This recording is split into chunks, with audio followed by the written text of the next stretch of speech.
Chicken குழம்பு வைக்கலாம் வாங்க. எண்ணெய் ஊற்றிக்கலாம். கடுகு கொஞ்சம் போட்டுக்கலாம்ப்பா. சின்ன சீரகம் கொஞ்சம் போட்டுக்கலாம்.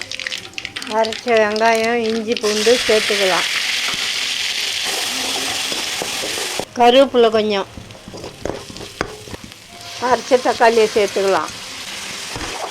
மஞ்சத்தூள், உப்பு கொஞ்சம். இந்த அளவுக்கு வதங்கினத்தையும் கறி போட்டுக்கலாம்.